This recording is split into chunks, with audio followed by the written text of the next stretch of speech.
The second half of section 2.1 is all about the A. How does this A influence the whole graph? A could be positive or negative. A could be a big number or a number between 0 or 1. Also, A could be on the inside, and that changes things altogether. If A is on the outside, then it's affecting it vertically. If A is on the inside, it's affecting it horizontally. And in the next slide, we're going to look at positive or negative when it's outside. So when it's outside, your x squared, your general quadratic, it's going to make all of your y's negative, which means it's going to reflect down. If the A is on the inside and it's negative, or multiplying a negative 1 times your x, it's going to reflect it over the y-axis, which incidentally is not going to change this graph at all, because it's going to reflect on itself.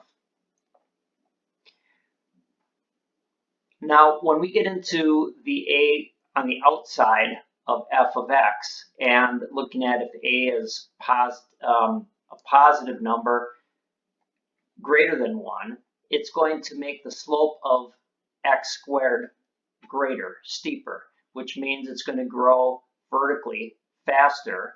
And so if you had like a 5x squared, that would make sense that it's going to get tighter to the y-axis. If the number is between 0 and 1, like 1/2, it's not going to grow as fast, so it's going to be wider on the parabola. Vertical stretch, vertical shrink. The hardest one is the horizontal stretch and shrink. That is when the A is on the inside of the parentheses. It's multiplied by the x.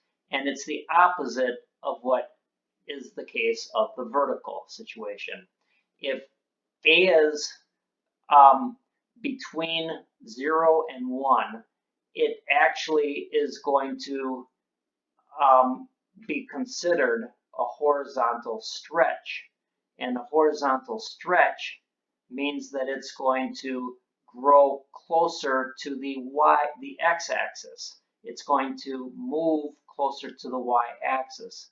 If it's a horizontal shrink, it means it's going to move away from the x-axis. So if A is greater than 1, in this case, you know that it's going to be actually a horizontal shrink because it's going to go away from the x-axis. This is a chart that simplifies it. The vertical stretch is going to be relatively easy. This says there is a vertical stretch by 2, and this is a vertical stretch by a factor of 0.5. This should be a vertical shrink by a factor of 0.5. Horizontal, notice that it's the opposite case here.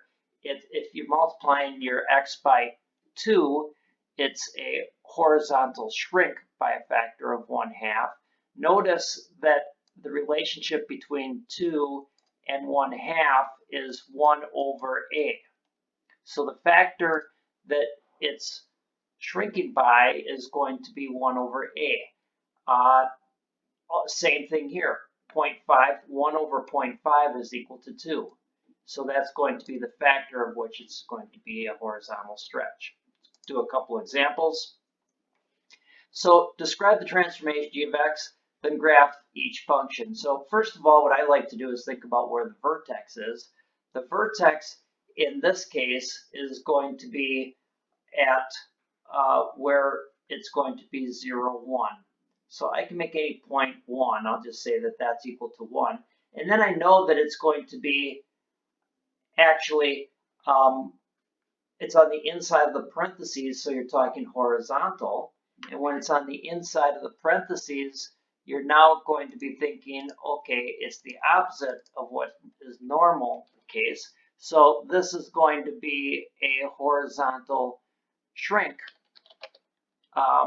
which means it's going to go away from the x-axis, and by a factor of 1/2. Jeez. And so that means it's just going to be hugging the y-axis. As it goes away from the x-axis, it's going to hug the y-axis. And also that would make sense because if you took this, it would be 4x squared, and then you would see that it's going to be a steeper on the vertical side if you're comparing the vertical. So that just means it's going to be a little bit tighter in here. And if you want to put a point in here, like 1 over here, you know that this would be 1. And if you put 1 in, it would be 5 up here. Again, numbers are more important than squares, so I like to see those numbers. Also, we know it's horizontal shrink, that's the hard one, and I know that it's going to be shifting up 1 unit. Looking at some of these, let's take a look at g of x. G of x equals this, and the question is, describe the transformation. So I know from before it's going to go to the left 3 units. It's going to go up 2, and there's going to be a reflection over the y-axis. So what I first want to do is just think about this one step at a time. I want to think about x squared and change it accordingly. So if I have y equals x squared, I know that I'm going to go to the left -3, and then what I know is going to happen is it's going to reflect down, so it's going to look like this. But I still have to add 2 to it, so I know that I'm going to have a point right here which is going to move up, and now I know that this is going to come down like this. So it's going to reflect down.